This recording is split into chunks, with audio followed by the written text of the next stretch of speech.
In the waning light of a Mediterranean afternoon in 168 BCE, a peculiar gathering took place outside the ancient city of Pydna. The clatter of armor had fallen silent hours before, and the once proud army of King Perseus of Macedonia lay broken. Standing on the blood-stained field, the Roman general Lucius Aemilius Paulus received an unexpected visitor, a young Macedonian nobleman who had ridden from the capital to negotiate terms. What happened next would demonstrate a principle that modern historians often overlook when studying Rome's meteoric rise to power. While Roman legions conquered the Mediterranean world through military might, their empire endured because of a subtle diplomatic innovation, one that the noble families of Rome practiced for centuries before abandoning it during the later imperial period. The Greek historian Polybius, who witnessed Rome's expansion firsthand, once remarked, "The Romans succeed not merely because they win wars, but because they know what to do with victory." This observation strikes at the heart of what separated Rome from previous Mediterranean powers. Their secret was not simply conquest, but an unprecedented system of graduated sovereignty that turned former enemies into stakeholders in Rome's success. Consider the aftermath of the Third Macedonian War in 168 BCE. Macedonia had been a formidable regional power since the days of Philip II and Alexander the Great. After defeating King Perseus, Rome did not simply annex Macedonia or reduce it to a tributary state as was common practice among ancient empires. Instead, they divided the kingdom into 4 separate republics, self-governing regions that paid no immediate tribute to Rome but were forbidden from intermarriage or commerce with one another. Octavius Claudius, a junior officer present at these negotiations, recorded in his memoirs, "The Macedonians were perplexed by our terms. They expected enslavement or at least crippling tribute. Instead, we offered them limited freedom to rule themselves while serving our interests." This was no act of charity. The Senate had calculated that a Macedonia divided could never again threaten Roman interests, while self-governance would prevent the expense of direct rule. More importantly, it gave the Macedonian elites a stake in maintaining the new system rather than rebelling against it. The genius of Rome's approach was this graduated integration of conquered peoples into the Roman system. In 146 BCE, after further unrest, Macedonia was finally converted into a Roman province. But even then, local nobles retained significant privileges, with many eventually gaining Roman citizenship and entering the empire's administrative apparatus. Unlike the Persians, Athenians, or Carthaginians before them, Rome did not view imperial control as a binary proposition, either complete subjugation or independence. They created a spectrum of relationships, from hostile outsiders to fully integrated citizens, with many gradations between. The earliest example of this approach dates to 493 BCE, when Rome faced existential threats from neighboring Latin cities. Rather than attempt total conquest, they established the Fidus Cassianum, Latin League, a military alliance that recognized Rome as first among equals while preserving local autonomy for member cities. This treaty remained the foundation of Roman power in central Italy for over 150 years. As Rome expanded, they refined this graduated approach into a sophisticated system. Captured territories and peoples were categorized into distinct relationships. Provinces were directly administered territories paying tribute to Rome, though even here local elites often retained significant self-governance.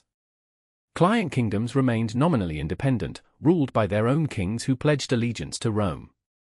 Judea under Herod the Great exemplified this arrangement, a kingdom that managed its internal affairs while following Roman foreign policy. Municipia were towns whose citizens possessed partial or full Roman citizenship, integrated into the republic while maintaining local traditions. Coloniae were settlements of Roman citizens established in conquered territories, serving as cultural and administrative outposts. Soci, allies, maintained independence while providing military support to Rome, receiving protection and favorable trade terms in return. The Roman diplomat Quintus Fabius Maximus articulated this philosophy in a Senate debate recorded by Livy: "Better to bind them to us with chains of gold than iron. A man who sees advantage in our friendship will fight for Rome more fiercely than any slave." This pragmatic flexibility stood in stark contrast to other ancient empires.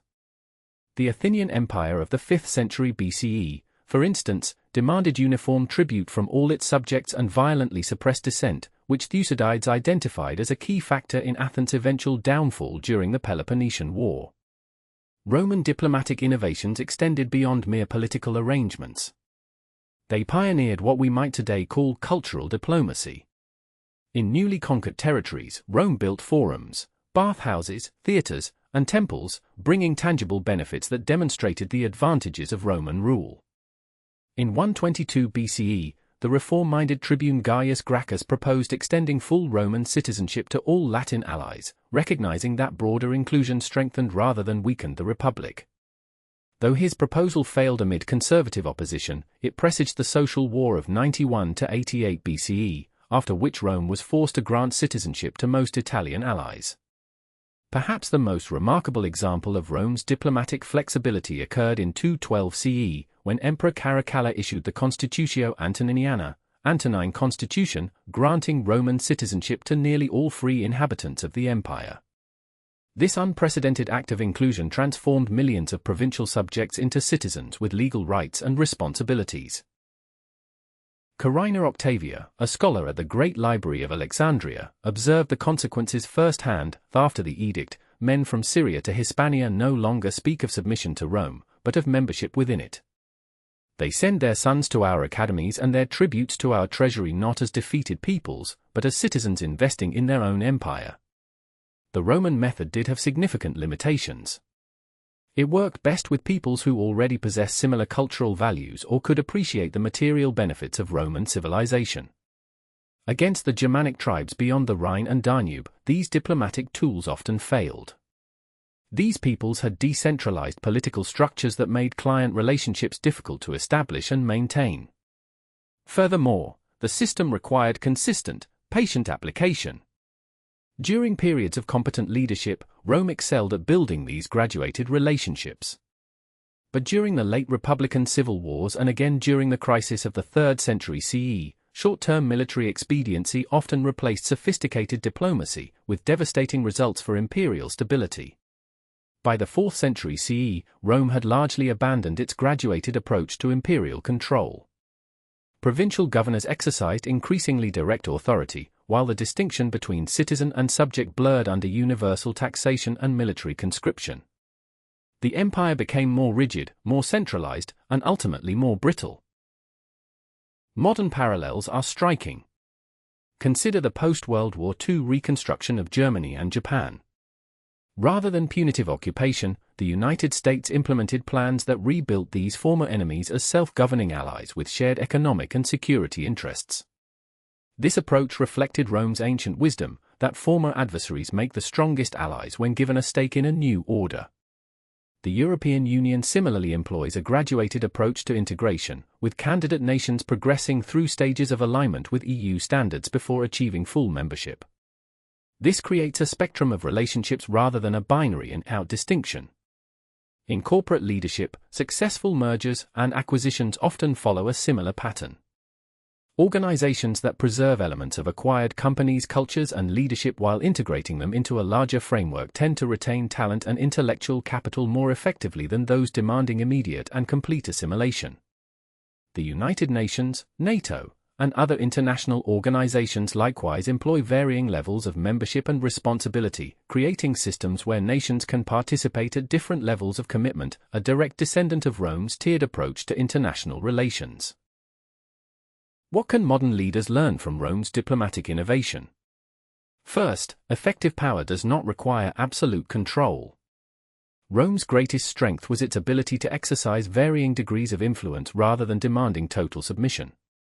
Second, successful systems create stakeholders, not subjects.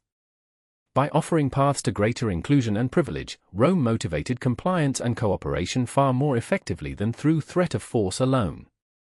Third, flexibility outperforms rigidity in managing diverse populations. Rome's graduated approach allowed them to tailor governance to local conditions rather than imposing one-size-fits-all solutions. Fourth, cultural integration complements political and economic ties.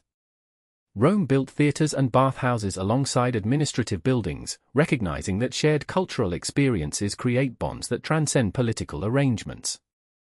Finally, successful empires, whether political, commercial, or cultural, expand by inclusion rather than exclusion. Rome's greatest strength was its ability to absorb and integrate conquered peoples, turning former enemies into partners with shared interests.